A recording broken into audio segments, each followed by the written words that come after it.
আইসিজের রায়ের কিছুক্ষণ পরই রাফায় তীব্র হামলা, নিহত ৬০।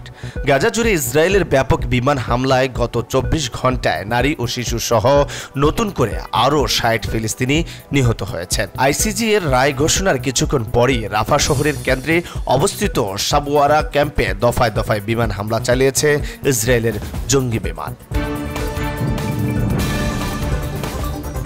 রাইসির হেলিকপ্টার দুর্ঘটনা নিয়ে নতুন তথ্য দিল ইরান। সদ্য প্রয়াত প্রেসিডেন্ট ইব্রাহিম রাইসির হেলিকপ্টার বিধ্বস্ত হওয়ার ঘটনায় প্রাথমিক তদন্তের ফল প্রকাশ করেছে ইরান। তদন্ত প্রতিবেদনে বলা হয়েছে, হেলিকপ্টারটির ধ্বংস অবশেষে গুলির ফলে সৃষ্ট কোনো গর্ত দেখা যায়নি, অর্থাৎ হেলিকপ্টারটিকে গুলি বা বোমা ছুড়ে ধ্বংস করা হয়নি। পাহাড়ি ভূখণ্ডের সঙ্গে সংঘর্ষের পরেই সেটিতে আগুন ধরে যায় ও পরে বিস্ফোরিত হয়। এমপি আনোয়ারুলের লাশের টুকরোর সন্ধানে জোর তল্লাশি।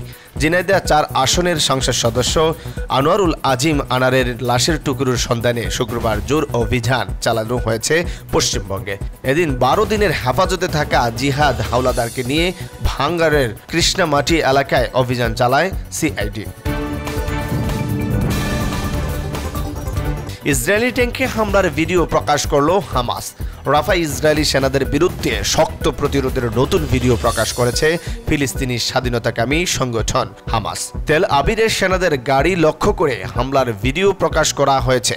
রাফায় ইসরায়েলি অভিযান শুরুর পর থেকেই শক্ত প্রতিরোধের দাবি করে আসছে হামাস, প্রকাশ করছে হামলার নতুন নতুন ভিডিও। উত্তর কোরিয়া সফরের প্রস্তুতি নিচ্ছে পুতিনের মুখপাত্র দিমিত্রি পেসকভ জানিয়েছেন, অনেক আগেই উত্তর কোরিয়ার রাষ্ট্রীয় সফরের আমন্ত্রণ পেয়েছিলেন রুশ প্রেসিডেন্ট। সফরের প্রস্তুতি চলছে, আমরা যথাসময়ে সফরের তারিখ ঘোষণা করব। ভিয়েতনামে আবাসিক ভবনে আগুন লেগে ১৪ জন নিহত। আগুনে পুড়ে গেছে ভিয়েতনামের একটি বহুতল আবাসিক ভবন।